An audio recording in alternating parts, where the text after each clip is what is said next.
Hello friends, welcome to DC training Pratapgarh Uttar Pradesh. दोस्तों, basic शिक्षा की अपर मुख्य सचिव श्रीमती रेणुका कुमार ने परिषदीय प्राथमिक विद्यालयों में 69,000 सहायक अध्यापक के रिक्त पदों के सापेक्ष अभ्यर्थियों के चयन नियुक्ति प्रक्रिया में अभिलेखों में विसंगति के संबंध में स्पष्टीकरण क्लैरिफिकेशन दोस्तों जारी कर दिया है। और ये पत्र दोस्तों बहुत ही इम्पोर्टेंट है, क्योंकि तमाम शिक्षक शिक्षिका भाई बहन 69,000 शिक्षक भर्ती में ऐसे रहे जिनके शैक्षिक अभिलेखों में किसी भी प्रकार की विसंगति के चलते उनको काउंसलिंग के दौरान ही दोस्तों बिल्कुल शामिल नहीं किया गया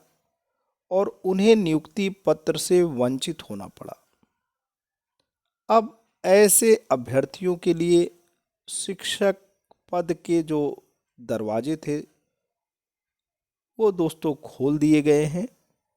अब वो जल्द ही शिक्षक पद पे सुशोभित होंगे। दोस्तों, ये पत्र बहुत ही इम्पोर्टेंट है। ये पत्र जारी हुआ है बेसिक शिक्षा अनुभाग 5 से, लखनऊ, दिनांक 5 मार्च 2021। बहुत ही महत्वपूर्ण पत्र है, सर्वोच्च प्राथमिकता का पत्र है। पत्र संख्या 80 है /68-5-2021। अब हम आते हैं, बात करते हैं आखिर बात दोस्तों है क्या। महोदय, उपर्युक्त विषयक शासन के पत्र संख्या,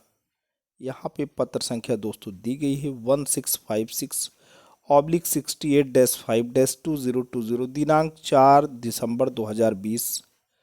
पत्र संख्या 1699/68-5-2020, दिनांक 10 दिसंबर 2020 एवं पत्र संख्या 53/68-5-2021, दिनांक 15 जनवरी 2021 का संदर्भ ग्रहण करने का कष्ट करें, जिसके माध्यम से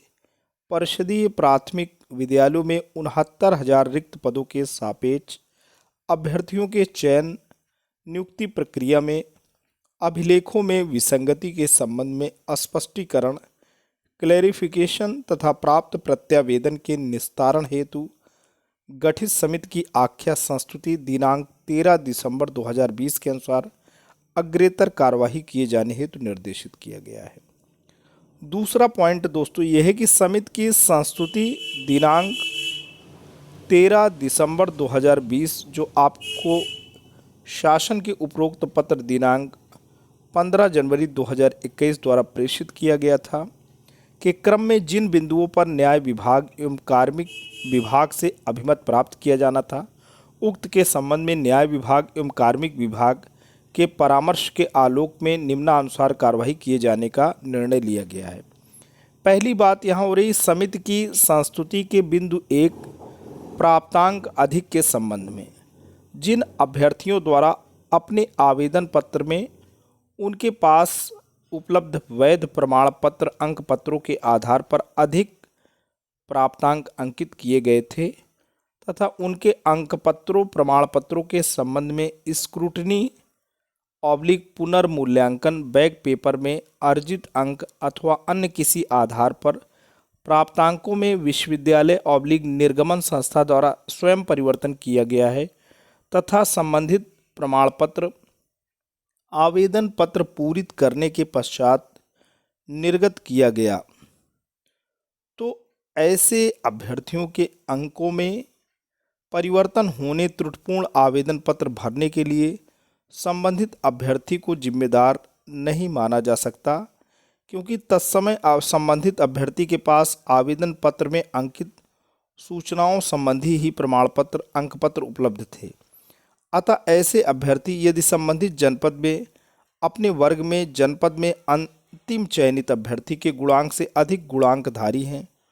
तो ऐसे अभ्यर्थियों के नियुक्ति पत्र निर्गत कर दिए जाएं। यदि संबंधित अभ्यर्थी का वास्तविक गुणांक जनपद में संबंधित वर्ग में अंतिम चयनित अभ्यर्थी के गुणांक से कम है, किंतु राज्य स्तर पर संबंधित वर्ग एवं वरीयता क्रम में अंतिम चयनित अभ्यर्थी के गुणांक से अधिक है, तो ऐसे अभ्यर्थी का प्रस्ताव शिक्षा निदेशक बेसिक के माध्यम से शासन को उपलब्ध कराया जाए। शासन द्वारा दिए गए निर्देश के क्रम में कार्यवाही की जाएगी, जहां पर अभ्यर्थी के द्वारा स्वयं बिना किसी अभिलेखीय आधार के वास्तविक प्राप्तांक से अधिक अंक अथवा कम पूर्णांक अंकित किया गया है, उनके चयन अभ्यर्थन को निरस्त कर दिया जाए। दोस्तों, यहाँ जो बात हो रही है पूरी की पूरी क्लियर आपके सामने इसका पिक्चर बन रहा होगा कि कुछ कैंडिडेट ऐसे हैं जिन्होंने स्क्रूटनी का फॉर्म भरा था या बैक पेपर भर रखा था, और आवेदन के समय जब परीक्षा का ये जो फॉर्म है सुपर टेट का या शिक्षक भर्ती का सुपर टेट निकालने के बाद उनके सामने जो ऑप्शन आया, उन्होंने क्या किया, जो अभिलेखों में प्राप्तांक पूर्णांक था उसे लिख दिया। बाद में जो बैक पेपर का रिजल्ट आया स्क्रूटनी का, तो जो नई मार्कशीट उन्हें मिली उस मार्कशीट में अंक दोस्तों पहले जो अंक थे उससे अलग हो गए। अब ऐसी स्थिति में चूँकि संस्था के द्वारा जो नया अंक पत्र जारी हुआ उसमें संस्थागत परिवर्तन हुए, तो उसमें अब ये देखा ये जाएगा कि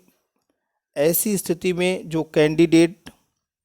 ने जिस ज़िले का ऑप्शन दे रखा है वहाँ की जो मेरिट है, वहाँ का अंतिम सिलेक्टेड जो बंदा है उससे कहीं अगर अधिक मेरिट आ रही है तो इनका सिलेक्शन कर लिया जाए। उसके बाद भी अगर संबंधित ज़िले में उनका सिलेक्शन नहीं हो रहा है तो राज्य स्तर पे देखा जाए, जितने भी ज़िले हैं उसमें उस बंदे की जिसका रुका हुआ है अभी, उसकी राज्य स्तर पे जो अंतिम चयनित व्यक्ति है, जिस कैटेगरी का बंदा है, अगर उसका जो है अंतिम चयनित व्यक्ति जो भी है उससे अधिक अगर इनका गुणांक बन रहा है तो इनका सिलेक्शन श्योर होना है, यही बात हो रही है। लेकिन अगर कहीं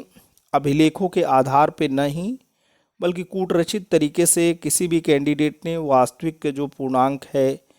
और प्राप्तांक में ऐसे ही परिवर्तन कर रखा है जिसका कोई ग्राउंड नहीं है, तो उनका सिलेक्शन नहीं होगा, यही बात हो रही है।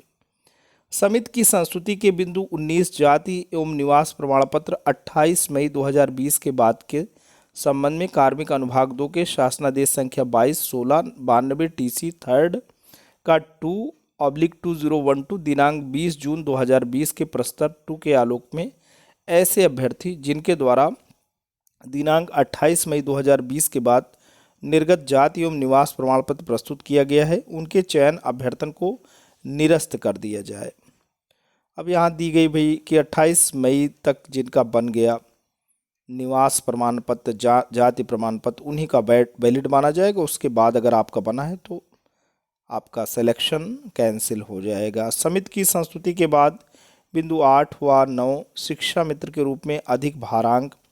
प्राप्त शिक्षा मित्र न होने के बावजूद भी भारांक के अंतर्गत चिन्हित अभ्यर्थियों के संबंध में ऐसे शिक्षा मित्र अभ्यर्थी जिनको निर्धारित अधिकतम 25 अंक का भारांक प्राप्त हो गया किंतु उनकी सेवा अवधि 10 वर्ष से कम है, जबकि नियमानुसार केवल प्रत्येक वर्ष हेतु 2.5 अंक का भारांक दिया जा सकता है। वास्तविक सेवा के आधार पर भारांक की गणना किए जाने की स्थिति में यह संबंधित अभ्यर्थी का संबंधित जनपद की उनकी कैटेगरी में अंतिम चयनित अभ्यर्थी के गुणांक से अधिक है। तो दोस्तों यहाँ पे बात यही हो रही है कि आपने 2.5 अंक के आधार पे मान लीजिए आपका 9 वर्ष कुछ माह हो रहा है और आपने क्या कर रखे हैं शिक्षा मित्र के रूप में 10 वर्ष का दिखा दिया तो आपको 25 अंक मिल गया। अब ऐसी स्थिति में जो वास्तविक है 9 वर्ष ही काउंट होगा, तो 9 को मल्टीप्लाई करेंगे गुणा करेंगे 2.5 अंक से, तो जो भी आएगा तो जो वास्तविक गुणांक उस जनपद में संबंधित वर्ग में अंतिम चयनित अभ्यर्थी के गुणांक से दोस्तों अधिक होगा तो सिलेक्शन हो जाएगा, और गुणांक से कम है किंतु राज्य स्तर पर संबंधित वर्ग एवं वरीयता क्रम में अंतिम चयनित अभ्यर्थी के गुणांक से अधिक है। अब मान लीजिए वहाँ पे उस जनपद में नहीं है लेकिन राज्य स्तर पे जो अंतिम चयनित है बच्चा, जो भी बंदा है, जो भी कैंडिडेट है, जो भी उम्मीदवार है, उससे अगर अधिक आता है तो यहाँ पे बात हो रही कि शिक्षा निदेशक बेसिक के माध्यम से इसे शासन को उपलब्ध कराना है। सूचना शासन द्वारा दिए गए निर्देश के क्रम में कार्यवाही की जाएगी। यह संबंधित अभ्यर्थी का वास्तविक गुणांक राज्य स्तर पर संबंधित वर्ग एवं वरीयता क्रम में अंतिम चयनित अभ्यर्थी गुणांक से कम है तो उनके चयन अभ्यर्थन को निरस्त कर दिया जाएगा। ये बात हो रही है। समिति की संस्तुति के बाद 26 शिक्षा मित्र होते हुए भी भारांक नहीं मिला। किस संबंध में दोस्तों ये बात हो रही कि शासनादेश संख्या 1656/68-5-2020 दिनांक 4 दिसंबर 2020 के बिंदु संख्या 21 में दिए गए निर्देश के क्रम में शिक्षा मित्र श्रेणी का लाभ प्राप्त न होने के कारण जिन 138 शिक्षा मित्रों का चयन नहीं हो सका है के संबंध में उक्त 138 शिक्षा मित्रों द्वारा शिक्षा मित्र के रूप में सेवा के आधार पर भारांक की गणना किए जाने की स्थिति में यदि संबंधित अभ्यर्थी का गुणांक उसकी कैटेगरी में अंतिम चयनित अभ्यर्थी के गुणांक से अधिक है तो ऐसे अभ्यर्थी का चयन जिला आवंटन के संबंध में महानिदेशक स्कूल शिक्षा उत्तर प्रदेश, निदेशक बेसिक शिक्षा उत्तर प्रदेश द्वारा परीक्षणोपरांत विस्तृत प्रस्ताव शासन को तत्काल उपलब्ध कराया जाए।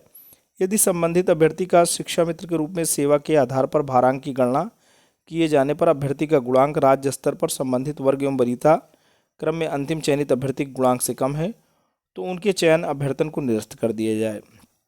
कृपया उपरोक्त दिशा निर्देशों के अनुसार अग्रेतर कार्यवाही सुनिश्चित कराने का कष्ट करें। भौदिया रेणुका कुमार, अपर मुख्य सचिव। और पत्र दोस्तों प्रेषित हुआ है शिक्षा निदेशक बेसिक उत्तर प्रदेश लखनऊ को और सचिव बेसिक शिक्षा परिषद उत्तर प्रदेश प्रयागराज। आज्ञा से IV सिंह, विशेष सचिव। तो दोस्तों आज के लिए इतना ही। ये वीडियो, ये इन्फॉर्मेशन आपको कैसा लगा? यदि आपको अच्छा लगा हो तो प्लीज़ आप इसे लाइक कर सकते हैं, चैनल पे कमेंट कर सकते हैं। लेकिन अगर आप DC ट्रेनिंग प्रतापगढ़ उत्तर प्रदेश के इस खूबसूरत यूट्यूब चैनल पे नए हैं, पहली बार विजिट कर रहे हैं तो प्लीज़ इसे सब्सक्राइब करें। जब भी आप सब्सक्राइब के बटन प्रेस करते हैं बराबर से एक बेल आइकन आता है, उसे प्रेस करें और चैनल को सब्सक्राइब करें। Thanks for watching and listening. This is Ajay Prakash Dubey signing off.